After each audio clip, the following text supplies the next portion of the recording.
SLT Mobitel Fiber, the fiber of the nation.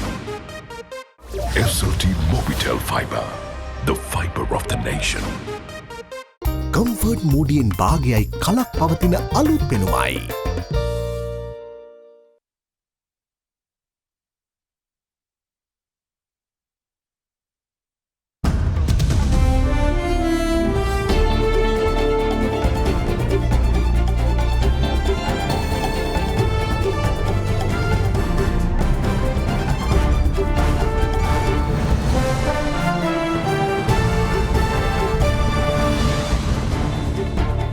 Tonight, take responsibility. The president calls on the world's biggest climate damagers to step up and do their bit to help. It is essential that the world's largest emitters of greenhouse gases fulfill their national commitments. Doing things different. Presidential Secretary promises a non-traditional budget this time around, while the Treasury Secretary says cutting the deficit is the main focus. Global attraction. Hopes are high for a Sri Lankan tourism renaissance, with positive feedback at the World Travel Market in London. We've announced to the UK market and to the world that Sri Lanka is now fully open. I do think Sri Lanka is really well placed to attract tourism and the right kind of tourism over the coming year and beyond. Better safe than sorry. Catholic clergyman files a fundamental rights petition in the Supreme Court to prevent his possible arrest by the CID tomorrow. All that and much more coming up on First at 9, this Tuesday, the 2nd of November, 2021. Nelly, මතකෙන් ගිලිහුණු black shiny කෙස් කලඹක රහස sunset black shine සමගින්. From AdaDerana, this is AdaDerana First at 9. Live from Studio 24 in Colombo. Good evening, welcome to First at 9. I'm Dhammik Ekanayak. Now, following the arrest by Indian intelligence agencies of an Indian national suspected of being an ISIS operative in August this year, probes of the suspect's mobile phone have revealed details of 702 Sri Lankan nationals who have maintained contacts with the suspect. With that, the Terrorism Investigation Division has instituted investigations into the suspects and who had shared sermons, other material attributed to the Easter Sunday attack ringleader, ZAHRAN HASHIM. The Terrorism Investigation Division has launched investigations into 702 Sri Lankan nationals allegedly linked to members of the Islamic State terror group in Iraq and Syria who have been operating from India. This was revealed before the Colombo Additional Magistrate today by the TID. According to reports, these details had come to light when the mobile phone of an alleged ISIS operative arrested by Indian intelligence services had been probed. The mobile phone in question had also contained footage of sermons, voice recordings, and images of Easter Sunday terror attack ringleader ZAHRAN HASHIM, according to the TID. The suspect is currently being interrogated under detention orders by Indian intelligence agencies, the TID also told the court. Now, President Gotabaya Rajapaksa called on the world's biggest climate damagers to put things right, coming through on their commitments to mitigate climate change. Addressing the high-level segment for heads of state and government following the inauguration of the year's UN Climate Change Conference, the president also called on developed countries to assist developing nations to navigate through the climate crisis. The opening ceremony of the 26th edition of the United Nations Climate Change Conference got underway yesterday in Glasgow, Scotland at 5:30 p.m. Sri Lanka time. The opening remarks of the conference were delivered by British Prime Minister Boris Johnson. We can phase out the use of cars with hydrocarbon internal combustion engines. By 2035, we in the UK are leading by ending new sales by 2030. We can end the use of coal-fired power stations. We can do it by 2040 in the developing world, 2030 in the richer nations. We can plant hundreds of millions of trees, 1 trillion, and halt and reverse deforestation by 2030. Our addiction to fossil fuels is pushing humanity to the brink. It's time to say enough. Enough of treating nature like a toilet. We are digging our own graves. We are fast approaching tipping points that will trigger escalating feedback loops of global heating. But investing in the net zero climate resilient economy will create feedback loops of its own, virtuous circles of sustainable growth, jobs, and opportunity. G20 countries have a particular responsibility as they represent around 80% of emissions. Over the last decade, nearly 4 billion people suffered climate-related disasters.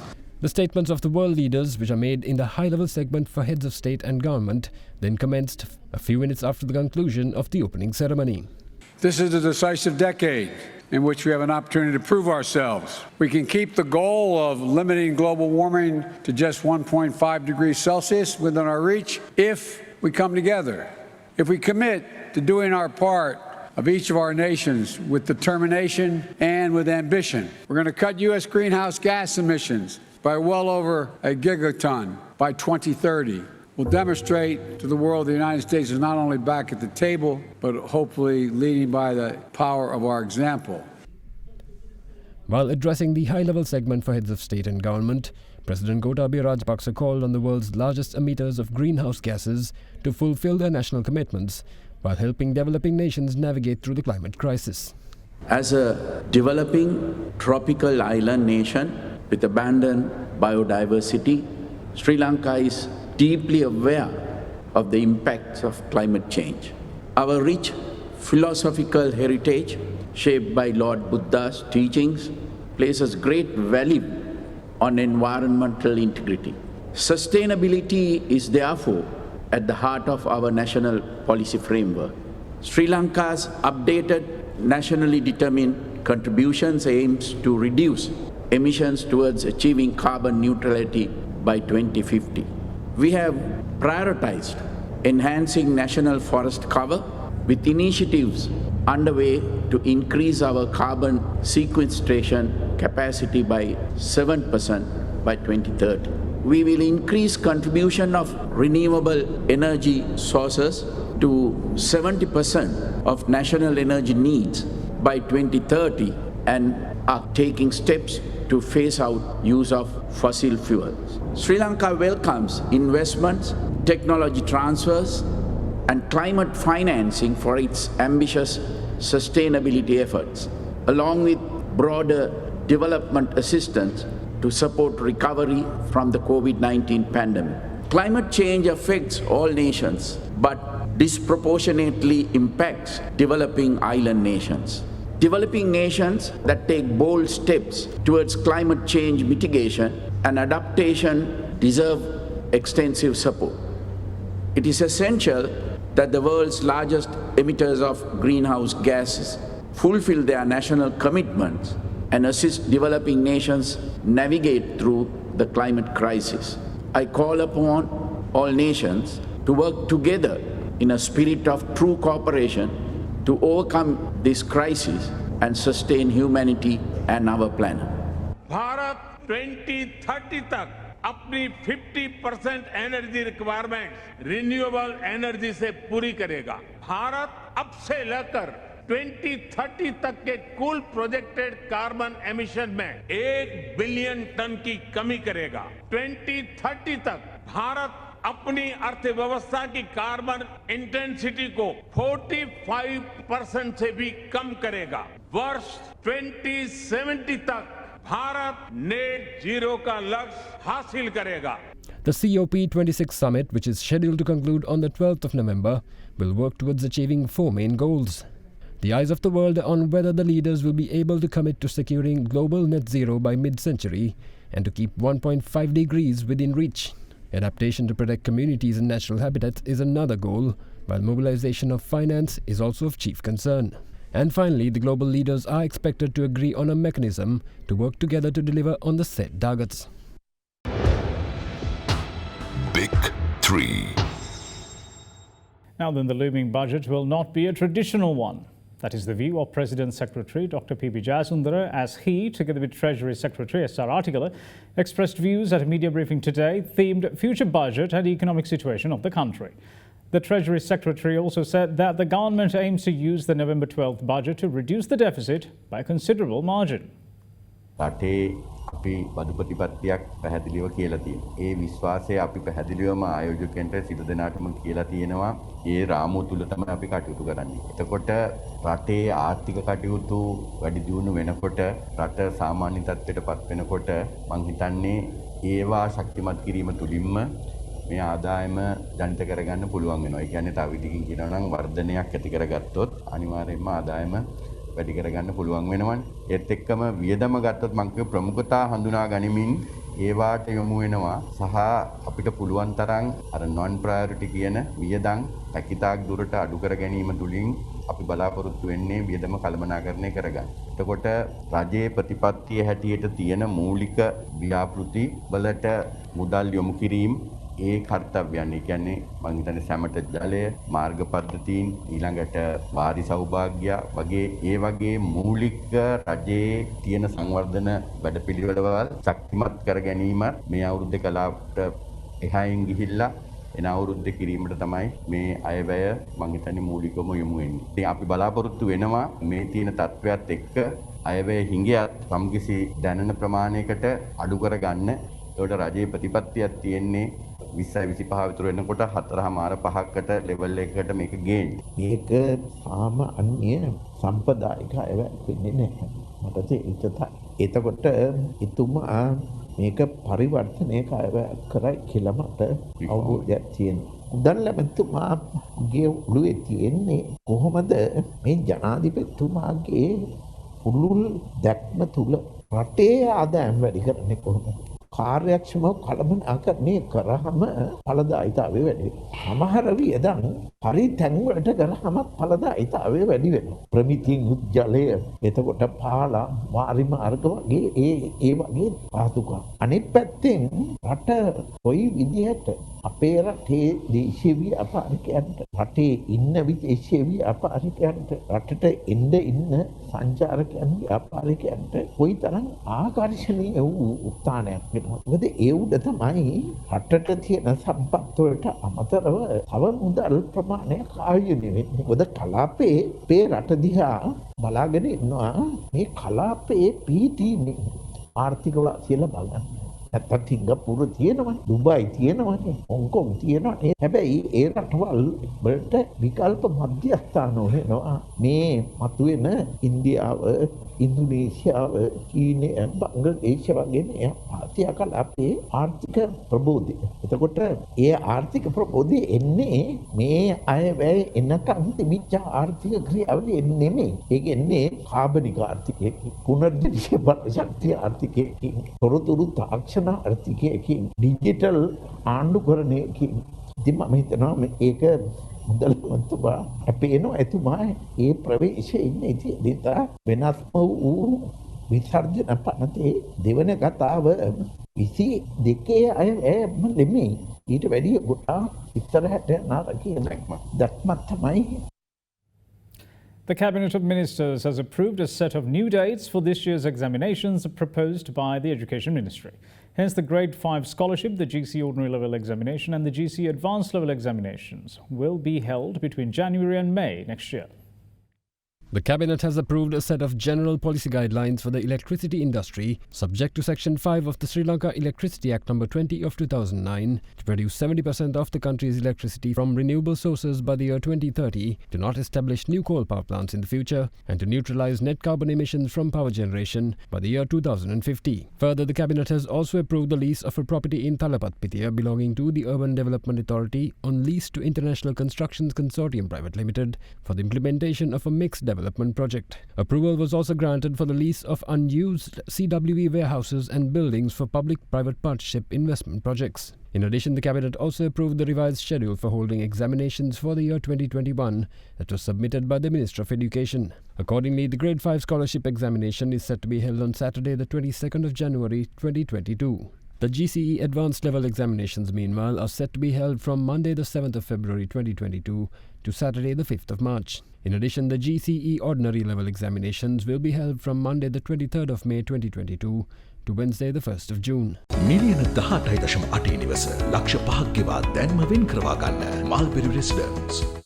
Now then, going by the response to Sri Lanka's tourism promotion activities at the World Travel Market currently being held in London, things are looking up for the island's tourism industry in the year ahead.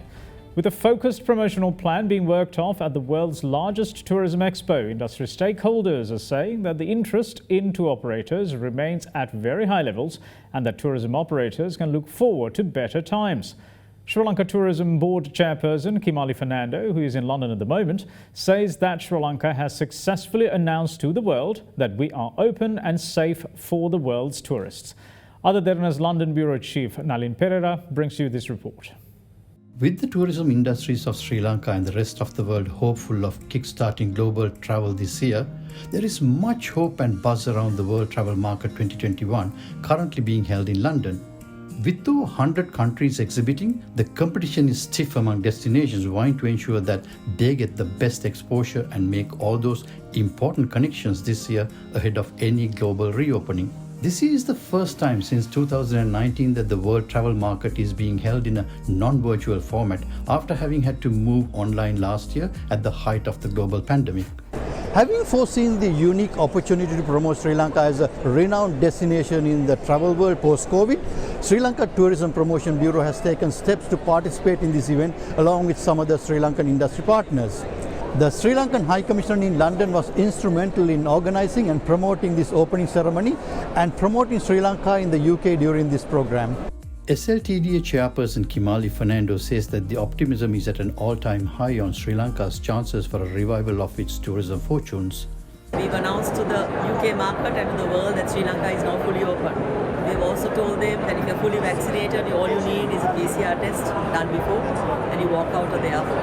This is something different for Asia. Most of Asia is not open totally. They're open in a staggered way. We also informed them of the successful vaccination program. Actually, they're quite amazed that we have done so well. Almost 70% of our population is fully vaccinated, which is even higher than some countries in Europe. So this message also we are getting across to the market here. We are going to work with the BBC, Sky and some other media channels so that we will get our message across. We have also done some fabulous video presentations as well, which will get across to CNN, NDTV as well for the Indian market. Exciting times for Sri Lanka. The industry is here as well, so they do the selling. Our job as government is to promote Sri Lanka as a destination. So that's exactly what we are doing. And the industry now is in their role to make sure that the actual transaction and the revenue is got in. So this is exciting times, and we see that I think that we will see results from all of this. During this period of the event, the number of exclusive media interviews will take place with the view of promoting Sri Lanka as a unique, diverse destination, highlighting its attraction. According to Lynn Hughes, the founding editor of the UK travel magazine Wanderlust, content on Sri Lanka seems to be attracting an increasing number of hits on the magazine's website.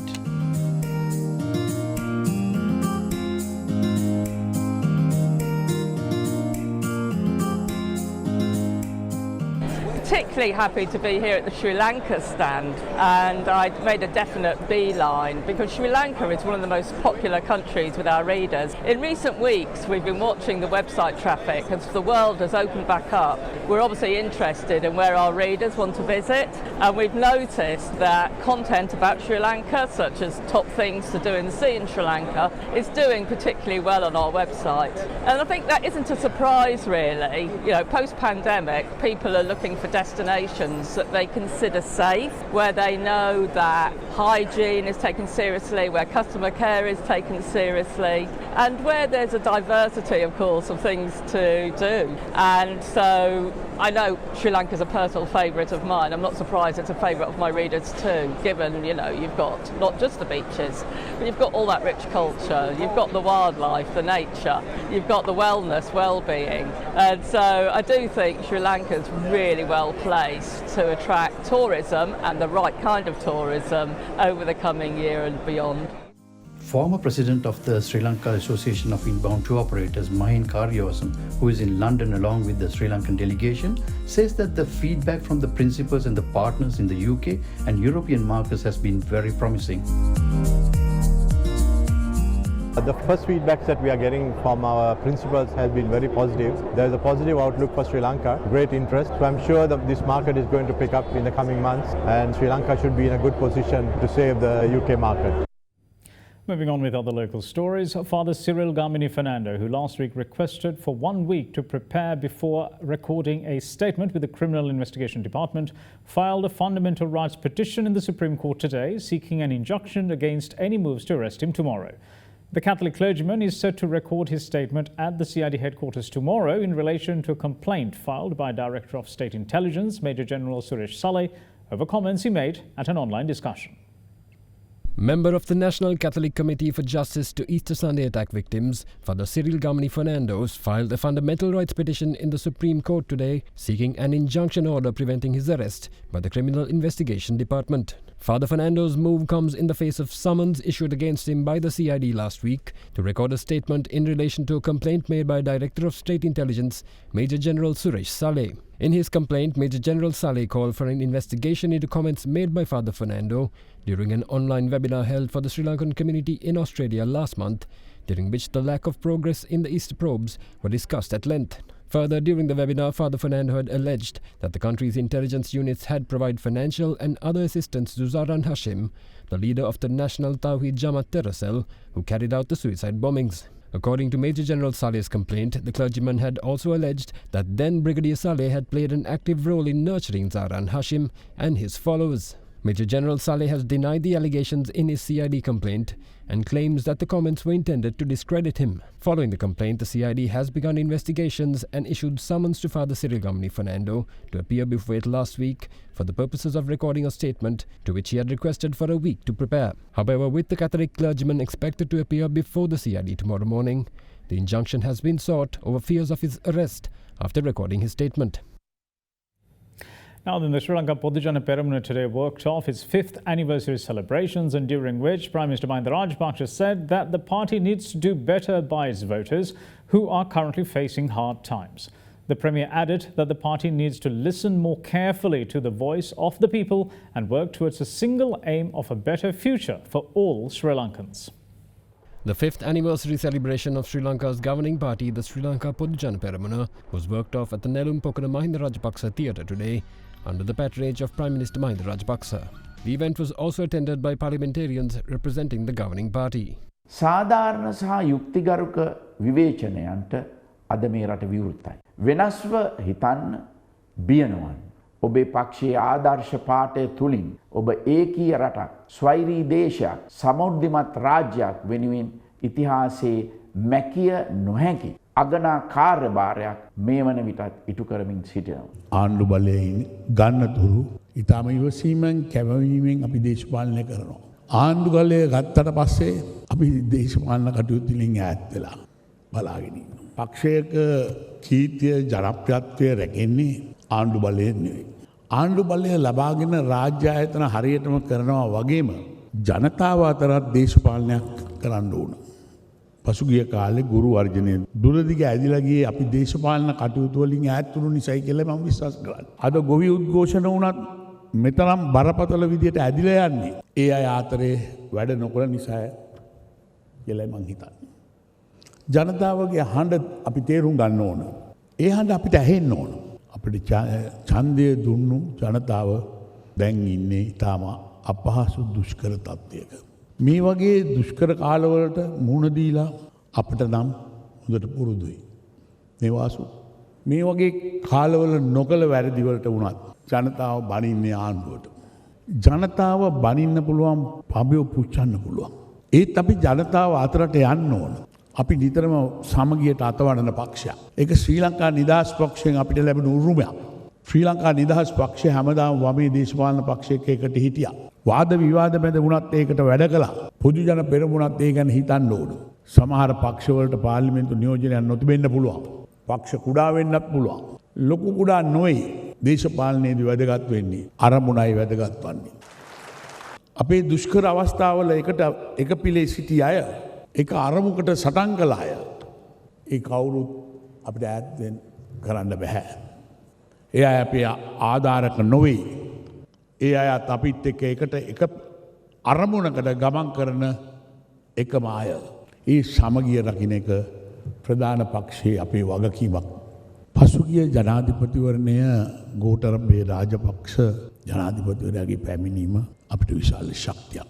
දේශපාලනය ඈත් කරලා සිටි විශාල තරුණ පිරිසක් එතුගාම ගැන විශ්වාසය තියලා ඡන්දපොළට ගියා. ඒ වගේ ජයග්‍රහණයක් ලබා දීලා ජනතාව ජාතිය අපෙන් ඉල්ලපු දේ අපි තේරුම් ගන්න ඕන. මේ රටේ තරුණයෝ මුළු රටේම තාප්පවල චිත්‍ර ඇඳා. අද ඒ චිත්‍ර ඇඳ තරුණ පරපුර කොහෙද කියලා අපි දන්නේ නැහැ. අද රට හැර යන්න පාස්පෝර්ට් ගන්න පොලිමේ ඒ තරුණයෝ ඉන්නවද කියලා හොයලා බලන්න ඕන. ඒ පොලිමට එකතු වෙලා ඉන්නවා නම් ආයෙත් මේ රටට කැඳවා ගන්න පුළුවන් විදිහේ දේශපාලනයක අපි යෙදෙන්න ඕන. ඒක තමයි පොදු ජන පෙරමුණ අපිට තියෙන ඓතිහාසික අනාගතවාදී කාර්යය.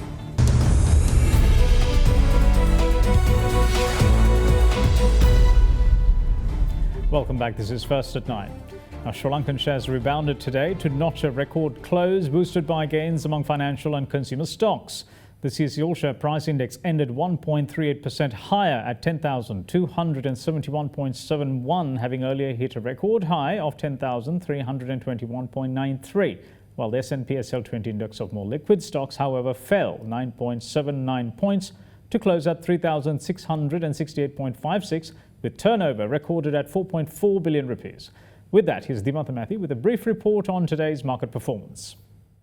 Today we saw a massive spark in the index yet again as the all-share price index spiked by around 139 points to go into new territory, reaching 10,271 points, creating a new all-time high. The transportation sector and selected counters in the capital goods sector, both of which were retail favorite counters, saw significant amount of profit taking.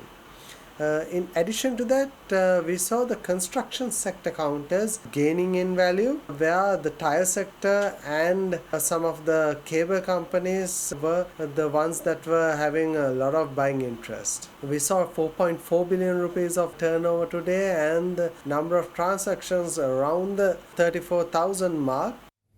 Meanwhile, the Sri Lankan rupee continues to remain at 202.99 against the US dollar. Now let's take a look at how the Sri Lankan rupee fared against other major currencies during the day.